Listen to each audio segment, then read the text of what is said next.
You're listening to Salford City Radio 94.4 FM, the Friday Sports Show with your host, Jimmy Petruzzi, bringing you all the latest news from the local area and around the world. And on this show, we're very fortunate to have some amazing guests.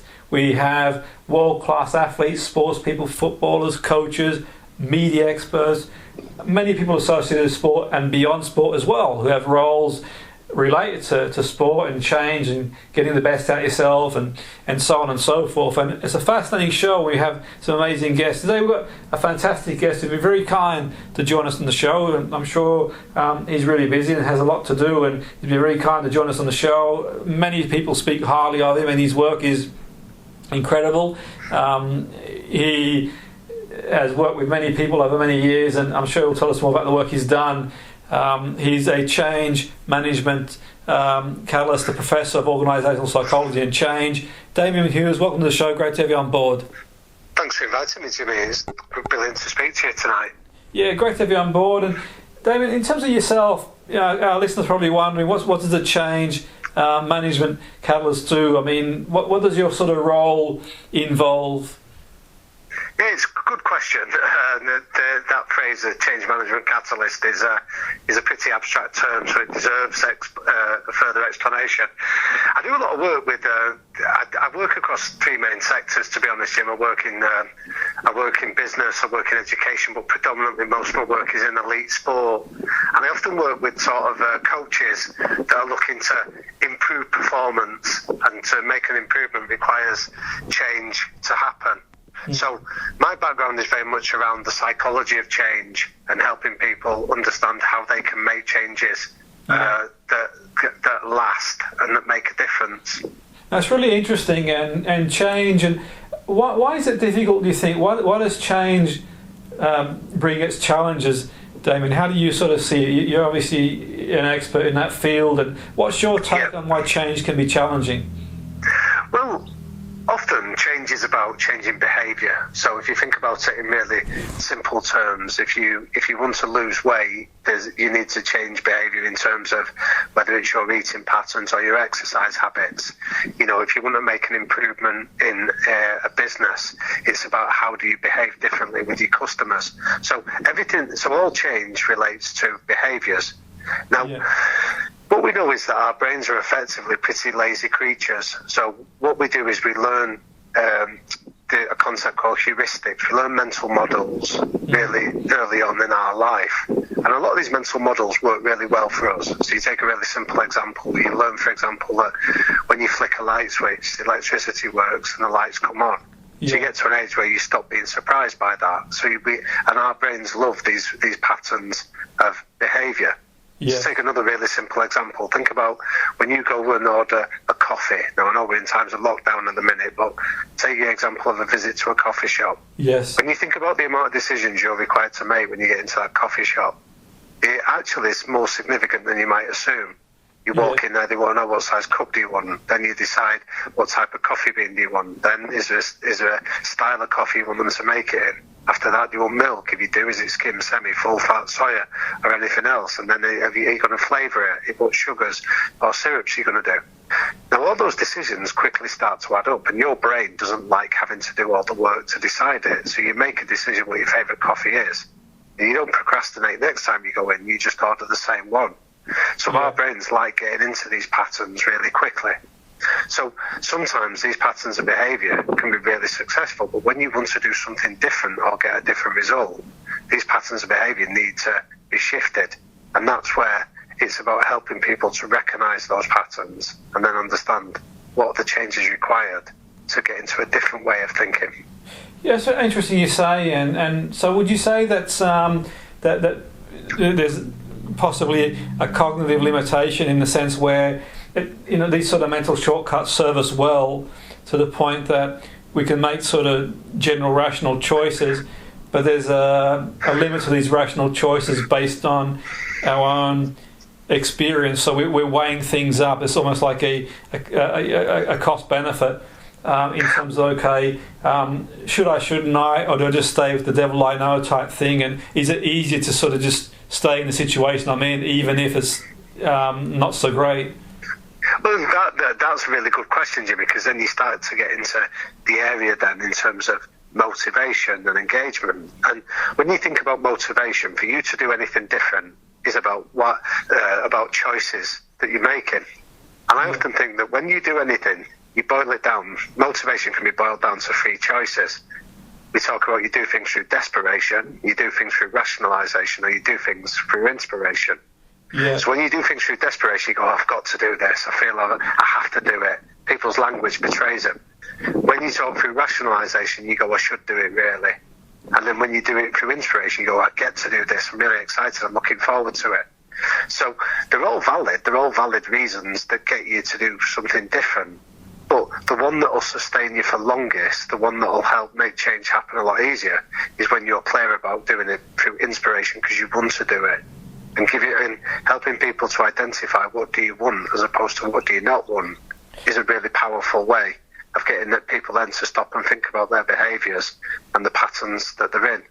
Yeah, that's really interesting stuff. So in terms of our listeners sort of listening in, so I guess in one sense it's almost like it reduces the effort, the mental effort, in terms of if we sort of carry on doing what we've done before, there's less mental effort. So am I right in thinking that change requires a lot of effort and energy as well, in terms of the mind sort of, if we sort of look to change, it does require... Yeah, I mean, again, I think I challenge those words around energy and effort, or certainly effort. I think it requires energy, and I think it requires just an investment of time. Yes. Because to do anything different, most of it is common sense. Yeah. I remember when I got my professorship, my mum came along to my welcome lecture at Manchester Met University. And I said to her afterwards, I said, what did you think, Mum? And she said, it reminded me of Basil Fawlty. So what do you mean? I said, she said, he was having a row once on Fawlty Towers, and he said to Sybil, he said, if you went on Mastermind, your specialist subject would be the bleeding obvious. And it took my mum to almost articulate that most of what we talk about in change is the bleeding obvious. It's common sense. Yes. But the reason it's not always common practice is because it's about investing time just to stop and think. And that's the bit that, in our increasingly busy world, that's the biggest obstacle. So I wouldn't say it's necessarily around effort, but I think it takes the energy to invest it in analysing what we're doing, whether we're happy with what we're getting. Yes, and therefore to ask, is there a different way of doing it?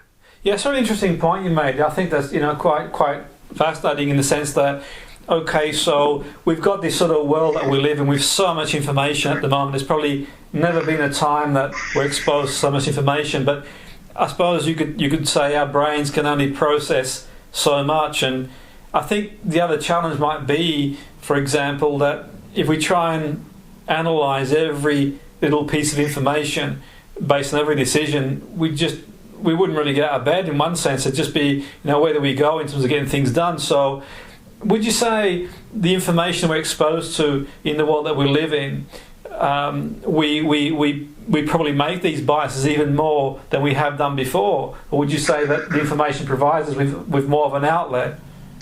Depends where you go to for it, Jim. So I think that you're right, that attention blindness kicks in for so many of us that we can't take on board everything that's out there competing for our attention.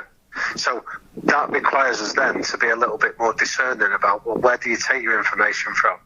So if you're constantly having information thrown at you, as we are doing in our modern world. So, for example, I'll give you some stats that in the next hour that your listeners spend while they're listening to this show and doing other things, they're going to be distracted on average 37 times during that hour by the phones that are sat somewhere close to them. Whether that's a phone call, whether it's an email, whether it's a text message or a social media post. You receive on average 37 distractions from your phone every 60 minutes. Now, if you allow yourself to pick up just one of those distractions, what we know is it takes you about 22 minutes to get your levels of focus and concentration back to where they were before you picked it up. So we understand that smart technology is making us stupid in lots of ways because we're still working with Stone Age technology between our ears in the 21st century technology world. And there's no competition who wins, and it's never going to be us. Which is why it becomes incumbent on us to say, be more discerning about where you take your information from, whether that's Facebook, whether that's Twitter, whether that's other forms of social media. Be more discerning around it, because there is a significant impact that it has on our ability to focus and concentrate on doing the things that are most important for us. Yeah, that's an interesting point you make, and I suppose in one sense, Damian, we get up in the morning, and from that moment we get up, we've got to make a number of decisions throughout the day. There's probably thousands. It's around 10,000. It's around 10,000 is the estimate. Absolutely. I mean, you know more than me, and it's great for you to sort of provide us with the information in the sense that, but of all those decisions, some of them, I'm not saying there's not a great deal of writing on it, but let's say, okay, what should I eat for breakfast? What should I take the bus or the train, or should I drive? But then there are big decisions we've got to make too, and so, for example, like change, nothing stays the same, and in business, I suppose, from the situation we find ourselves at the moment, things are sort of changed at such a quick speed. So I think adapting is key. And sort of, what about the in terms of yourself, in terms of people sort of considering making the decision to change, and where do you sort of go in to possibly help them to move forward, Damian? What can you do in terms of your role, your understanding of the way the mind works and the way things work in the world? Well, the easiest way that I'd advocate anyone that's listening to this maybe wants to change something within the world is, don't beat yourself up for what you can't do. Start from the premise of what can you do. And I like to do just a really simple question with people so I'll give you an example through some of the sports teams I work with. The question I do is I frame it as success leaves clues. So what do I mean by that? I say, when you're good, why are you good? So if you're working with a football team, for example, you might say to them, what's your best game you played in the last 6 months? And then you start from that premise and say, right, why were you good? And let's quickly get beyond the fact that you scored more goals or whatever it is that discerns what you were good at. My point is, what are the behaviours that you did? When you showed up, how did you behave? And then the challenge is, so how do we do more of those behaviours? So you know you're capable of doing it, because you've just told me when you did do it, you were successful. The question is then, my criteria for world class or excellence is the gap between your best performance and your worst performance is narrower than everybody else's. So everyone has good days and everyone has bad days, but what world class performers are capable of doing is, when they have a bad day, they fix it a lot quicker, and they fix it because they understand why they were bad. So if any of your listeners are ever thinking about how do you know whether the team that you follow is good or whether they're world class, listen to the interviews that they'll give you after a defeat. Because what good or average teams do is they externalise a defeat. They go, it's because the referee was biased, or because the opposition cheated, or the pitch wasn't great, or the fans were against us. What great teams do is they internalise it and go, we weren't fast enough today, we weren't intense enough in our passing, we weren't committed enough in the way that we chase back. They analyse it by looking at what their own behaviours rather than looking at what the external events do. So anyone that's listening to this, that's the point of saying, rather than say, it's bad luck, or it's not my fault, or circumstances meant this, start by analysing, when you're good, why were you good? And then you identify the behaviours that are consistently present when success happens for you. From that premise, you can then start to lay down a blueprint and say, how do I do more of this more consistently? That's really interesting. And in terms of, say, at high level sport, the area that you work in, you're in a really high level sport. I mean, is it the chicken or the egg, in the sense that, let's say, for example, you tend to have these high level performers. Is it something that I guess behaviour has got a genetic and environmental influence at some level, but in terms of the people who perform at the very highest level, is it because they're around people that have the same sort of mindset, or is it because they are just naturally leaders and they sort of step up and bring with them forward, or a bit of both? It's a great question, and I think the answer is probably it's a bit of both. But I'd direct you to an interview I did years ago with a guy called Cheeky Bagheera. Now, he was the director of football at Barcelona, and now he does the same job at Manchester City. And I asked him a similar question that you've asked, Jimmy, and he gave me a brilliant answer to that. He said, your talent will get you as far as the dressing room door. Your behaviour will decide if we keep you in that dressing room. Mm-hmm. So the point he was making is you do have to be prodigiously talented that you'd even be considered for selection.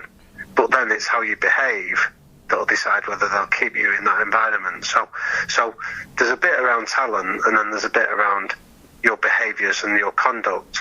And that's where the stuff around some of these guys naturally will do it, or they've taken the trouble at a younger age to identify their behaviours.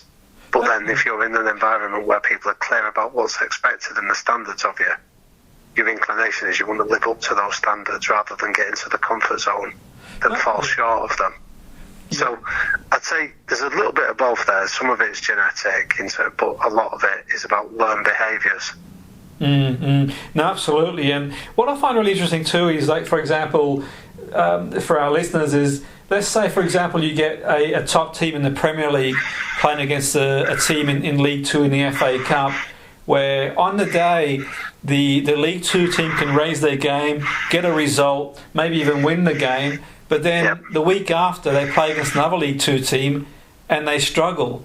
What's your sort of take on that? I mean, is it underperforming of the top team? Is it the smaller team on the day the motivation increases? I mean, what's your take on why people can perform? Again, I'd say for that, I mean, again, there'll be a number of factors rather than just one or two of them. But I think the question is that it comes back to that question I mentioned earlier around consistency. So as fans, sometimes you can watch a team like that from League Two play a Premier League team and they raise their standard of performance and play brilliantly, and then they're dreadful the week after, and that can often be a head scratcher for fans that are watching. But that's the reason that those guys are not at the elite level, because there is a wild fluctuation between their best and their worst performances. The gap is a lot wider than what you would get for elite performers. Elite performers, the gap between their best and their worst performance is a lot narrower than anyone else's. So that's why, I often think that when people tell me about teams winning cup competitions are not really a good barometer of whether you're a great team or not, because anyone can raise their game every now and again. The best barometer, as most people in elite sport will tell you, is how you perform over a sustained period of a league championship. Because there are days where you'll have your ups and downs, but you still find a way of managing to nail performance. And that's I'd say when you watch cup competitions, it can often seem like a great leveler because you can have a team that raises a game on that particular day. But the fluctuation is wild, and so there's a whole heap of different factors that go into answering why that fluctuation is so wide. Absolutely, no, for sure. There's so many variables and permutations, but that's been interesting to hear your take on it. Certainly, I found that really interesting. No doubt the listeners would have done too. I mean, obviously you've worked in business as well, and you work in sport and across a broad range of areas. Now, I think this is just my sort of perception. I could be wrong. You'll know more than me, and I'd be interested to see, our listeners, and they're more than welcome to sort of email us as well. If they've got any questions on our Facebook page, they can email us, their take on it too. But let's say in the business world, it's sort of probably known that if someone's in a positive mood, in a good mood, the decisions they make, generally speaking, they take less in account of any. If they're in an upbeat, positive mood, then they sort of tend to maybe focus on the positive aspect of the decision. If they're in a sort of downbeat mood, then they might focus on the negative side. Do you think that is a case for sport as well, Damian? Do you think it's a case that the mindset, the mood that we're in, has a big impact on what we do from a decision point of view? Again, a billion questions, Jimmy, and I think the answer to that is that it does have a big impact. So our emotions do influence how we choose to behave in a certain moment. But again, what you'll find in elite sport is there's a greater emotional control that exists there, because people try to uncouple how they feel in a moment to how they're going to go out and behave. So they'll often say that I don't need to feel motivated to still go out and do a good job. I don't need to be in a good mood to go and be polite or respectful to people. So they try to limit the impact of how emotions drive your behaviour, that drives performance. But there's no doubt it does. I'll give you a really good example. Yeah. So I come from a boxing background. So I'm from the Collyhurst area of Manchester, where my dad ran the boxing club there for 50 odd years. So I grew up in that environment. And boxing's a really good example of the point that you talk about, that people often think it's, people that don't know about boxing or follow it will often think that it's quite a barbaric sport. People that work within it will often describe it as chess with gloves on. So you have to be, you have to show courage to get through those ropes and get in the ring, but once you're in there, you can't let those emotions of fear or nerves or anxiety impact the way you behave. So you almost have to be cool-headed and perform under pressure to read what your opponent's doing and be able to counter and put them under pressure. So that's where you have to learn this ability to control your emotions rather than let your emotions control you.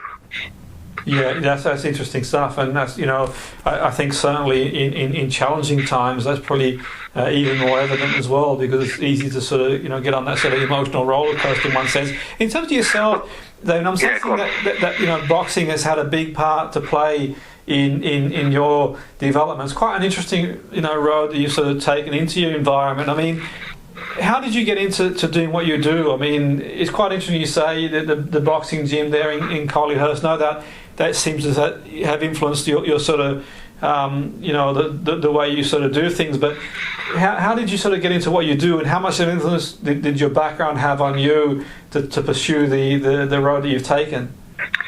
Well, so as I just mentioned in that previous answer there, Jimmy, that's where I grew up, in that environment. So my dad had run the boxing club there since the 1960s. So when I grew up, that was my playground. He was running it.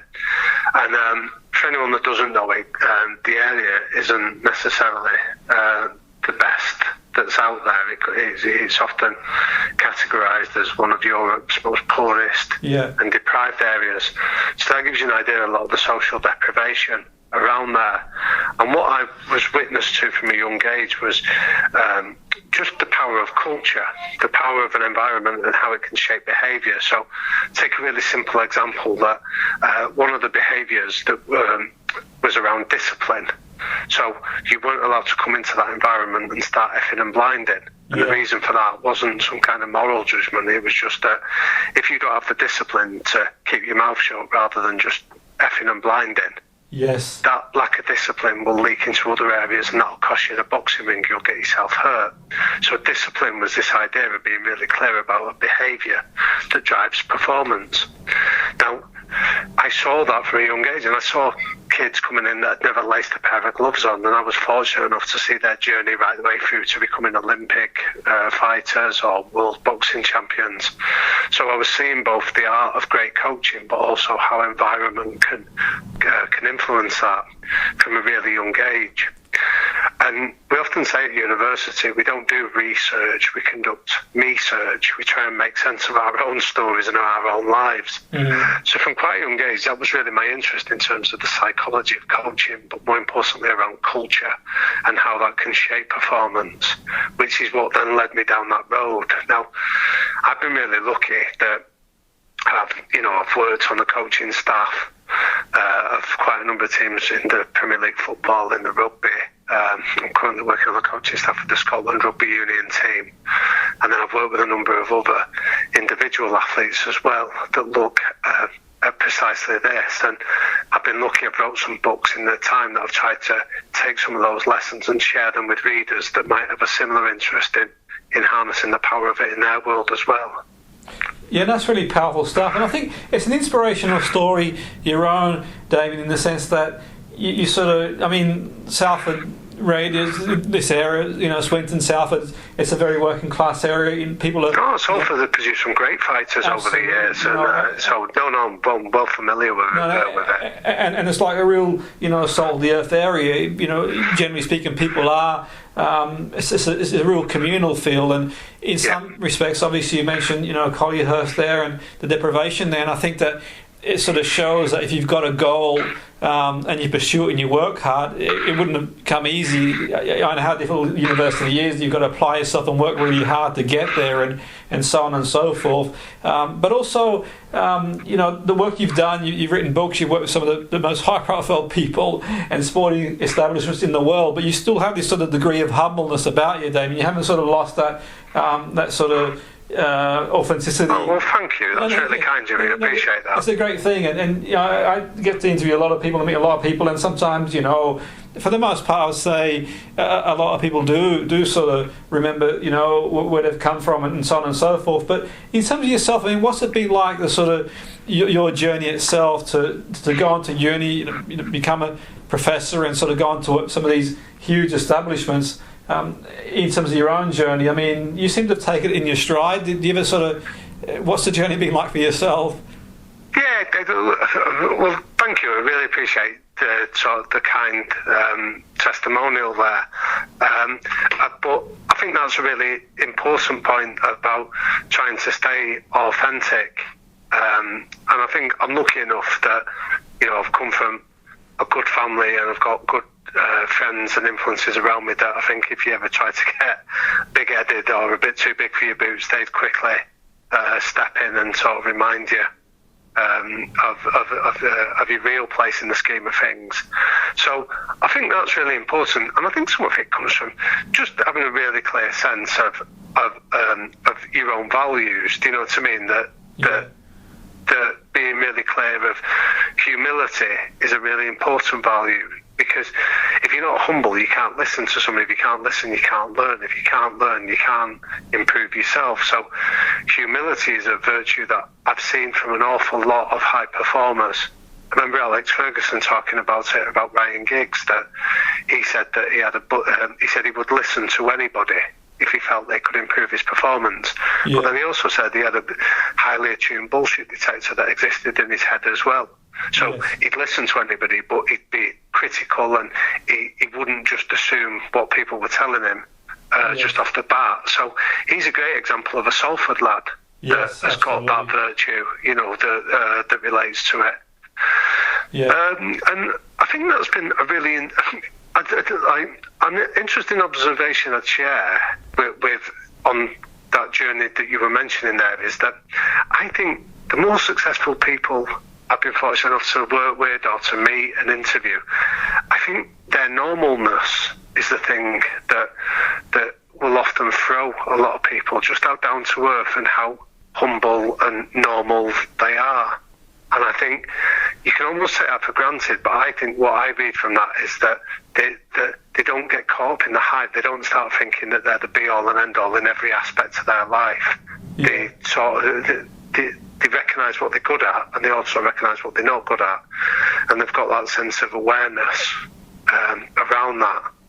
Absolutely, that's a really important point. I think, particularly for any young listeners who are making their way through sport and football or anything like that, where it takes a lot of dedication and hard work, and certainly in my experience, Damien, I'll be truthful and honest, and the listeners, I've seen, especially in some youth teams at times, where certain players have felt that the sight of a contract, they've felt that they've made it pretty much, and that's where the work begins. And I was a big advocate of education. Whenever I worked in football clubs, I always say to the younger players, do your education, because obviously there's no guarantees you'll make it in football, and even if you do, it's a short-lived career. But also for your own development, it's really important that you learn and you apply yourself. In terms of your own experience in the academic world, what's that been like for yourself? Damien, coming from sort of the sort of environment you're in, the boxing environment,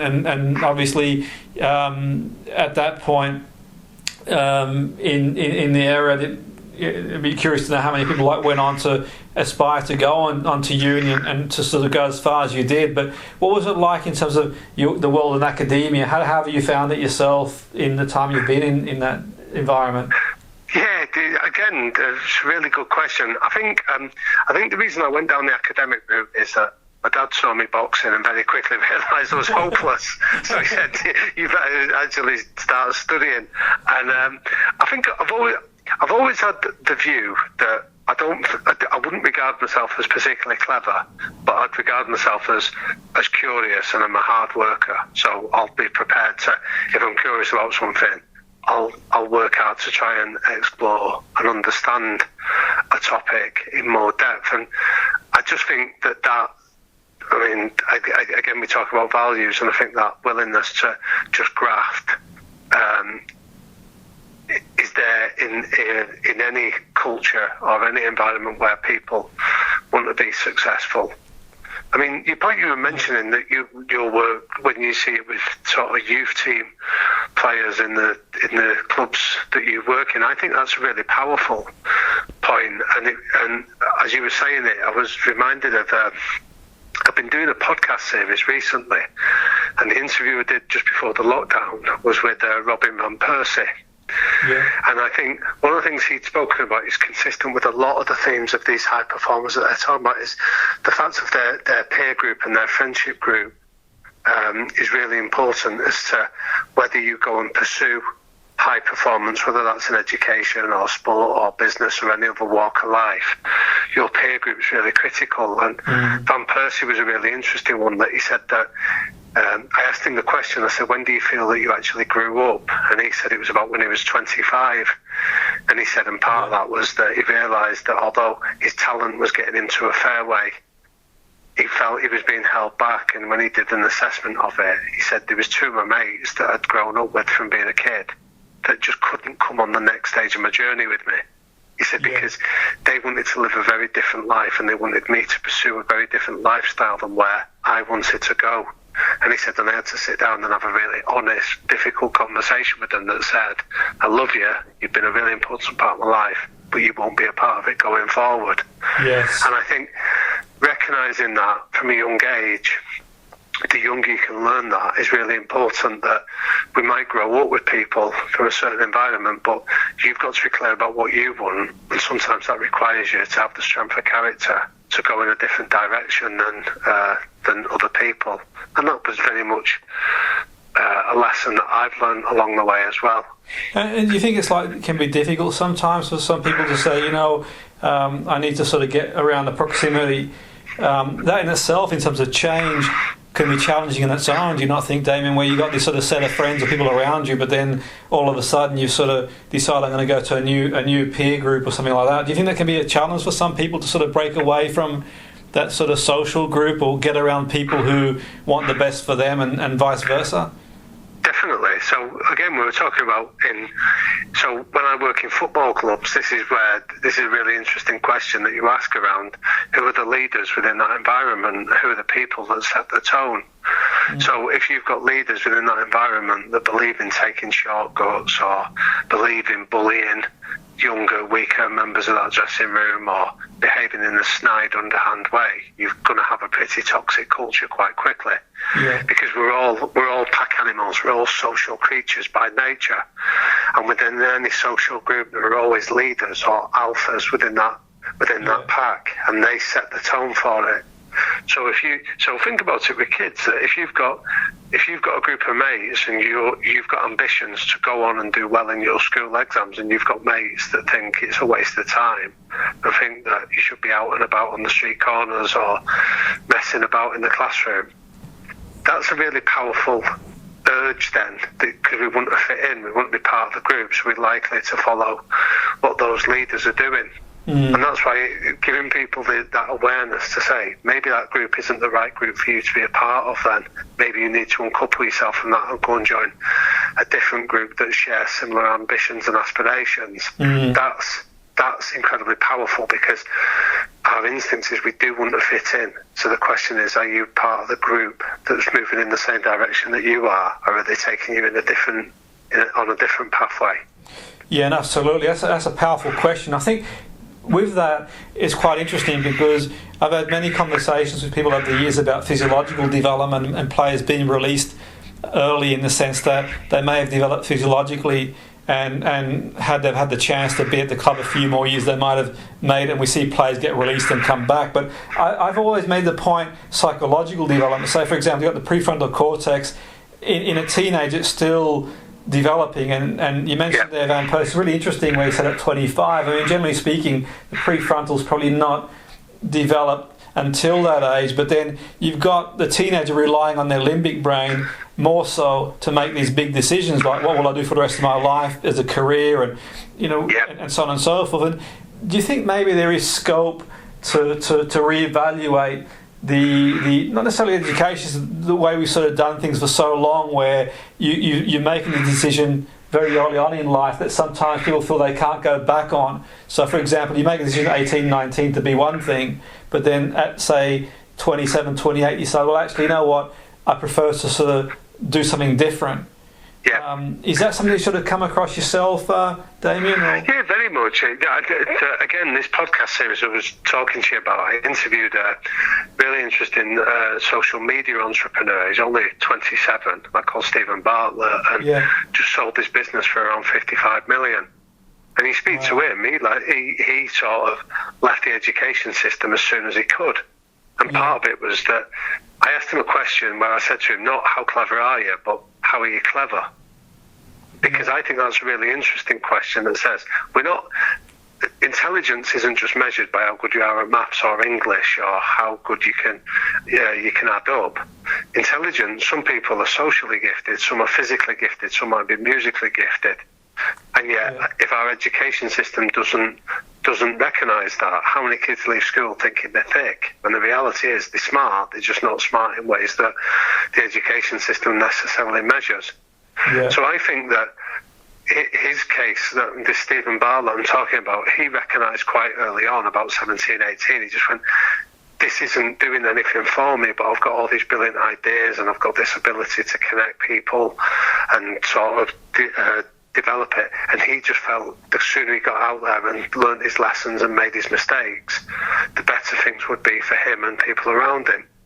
So I think that's really powerful. I think your point about, we can change our mind, but I think if we understand where our natural intelligence lies, and then if we're clear about the behaviours, the values that are deeply embedded within us, I think those two things mean that you can almost have the flexibility going into different careers and pursuing different paths, but taking the skills that you've learned from one onto another direction. But again, that all of this that we're talking about here, we're not talking about physical gifts. We're talking about the capacity to think about thinking, to be able to reflect and invest time in our behaviours and the environments that we're in. And that goes back to the start of our discussion that says we often resist having this time to reflect and think about it, and yet it's so incredibly important.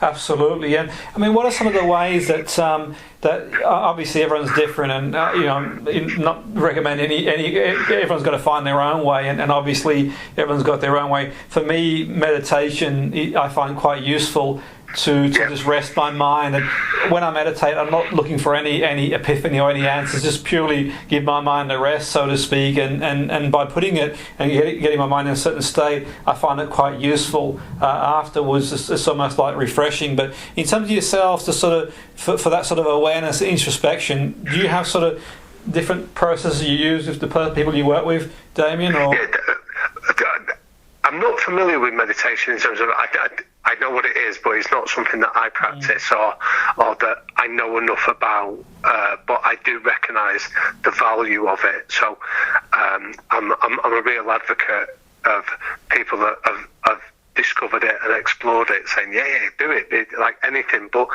equally, I also think that, and this might insult you as a more knowledgeable meditator than what I obviously am, I often think we can still engage in that same level of introspection, whether it's going for a walk, whether it's about doing a bit of exercise, whether it's just about turning off social media, television, reading a book, just having time basically to stop and think is the most valuable resource we can give ourselves. And however you choose to do it is critical. So to answer your question, it's something that I see all these elite performers doing. They think about thinking more than most of us do.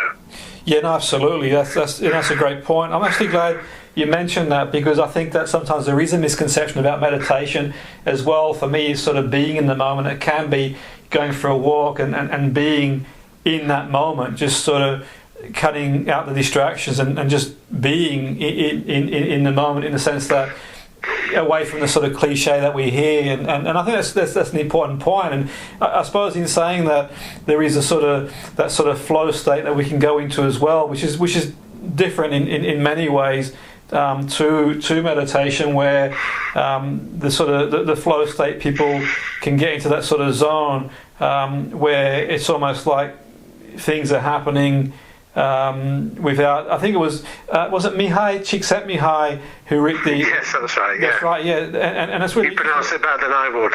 Yeah. No, and I'm reading his material in some of his papers, and a book he wrote a while ago, and I found it really interesting in terms of how you go into sort of hyper focus, where you when you're sort of doing something that you're sort of absorbed in, everything else sort of goes to the background, so to speak, and you're purely in that flow. Have you noticed in some of the top sports people and top business people, Damian, when they're sort of in that creative state, they're in that sort of flow type state where things seems to slow down and they're sort of incomplete? Well, they often describe it as that, yeah, definitely. Yeah. So that idea of everything just seems to happen in slow motion, they can almost, everything seems effortless and easy.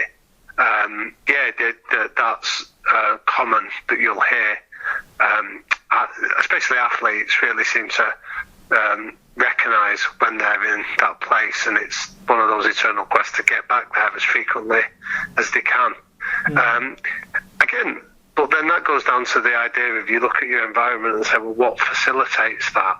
Yes. So that's why just maybe doing stuff that, controlling your breathing, that I know comes from meditation, or just doing a pleasurable activity that allows you to be distracted in a good way, are all valuable ways of getting into that state of flow.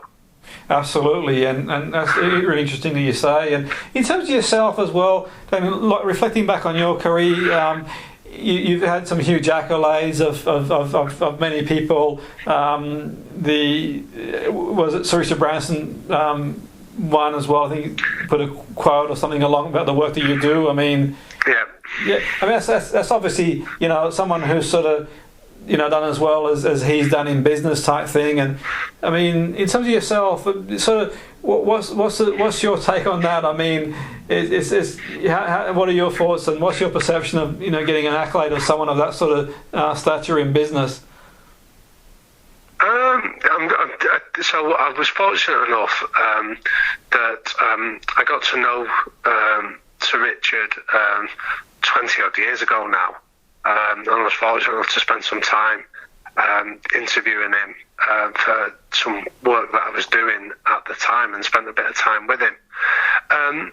You take people, I don't know about you, Jim, I'm sure it's the case, but you take people as you find them. Absolutely. And I can only ever say that, he was incredibly decent, he's been kind and very helpful to me. So he made a suggestion when I wrote my first book. He said, I'll be happy to give you a testimonial for it. Write the foreword.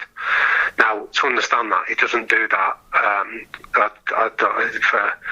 for very many people. So I acknowledged at the time that I felt really privileged that he was kind enough to do it. But I think some of it was just the fact that I'd been true to my values with him, in terms of I tried to be respectful and courteous with him as well. So yeah, I've always found people like him very, very decent. Now, I know that we were talking off air beforehand about some of the controversy around him at this moment in time, and I understand that he's not everybody's cup of tea. But again, I'd go back to the idea that in my dealings with him, he's always been very decent, and therefore that's the only way that I'd be prepared to judge him on that. Absolutely, no, that's an important point, and I think for me as well, I think that we see that in life in general. It's one of them where I think that with all the positives of communication and the way it's become easier these days, there's also the other side to it too, and people are entitled to their opinion and they make opinions, but sometimes I think that it can be like yourself. I mean, I tend to sort of judge people based on my experience with them and factual information as well too. I was saying to you before, Jim, I think what social media does is it sort of created a society or an environment where people think they can get away with being rude or disrespectful to other people and not expecting to get a smack in the mouth for it. And I think I see this with a lot of young athletes. That I was doing some work a couple of years ago with an international rugby player, and he was only a young boy, and he was receiving some absolutely vile abuse on social media because he'd been selected for a team and people didn't feel he should have been. And I encouraged him. I said, go and speak to your head coach, see what advice he is. And his head coach said to him, he said, I don't know what to say to you. Wow. He said, if someone wanted to have called me some of the names that they're calling you when I was a young bloke, he said that they've had to accept there's real life consequences to that. Yeah. He said, whereas you're on social media and you're inviting these people to come into your house and abuse you while you sat at home on the sofa, and there's no comeback, there's no repercussion. So one of the ways that I often advocate with athletes is not telling them not to go on social media, because for a lot of young people, they've grown up online now. Absolutely, yeah. But then it's more around, why would you want to listen to somebody that you don't know, you've never met, that has no competence in what you're working on, writing just vile abuse to you? So I get them to look at who are the people that if they came along and said to you, Jimmy, that's not good enough, who are the 5 people in your life that if they delivered that criticism, you'd sit up and you'd pay attention, you'd take it seriously.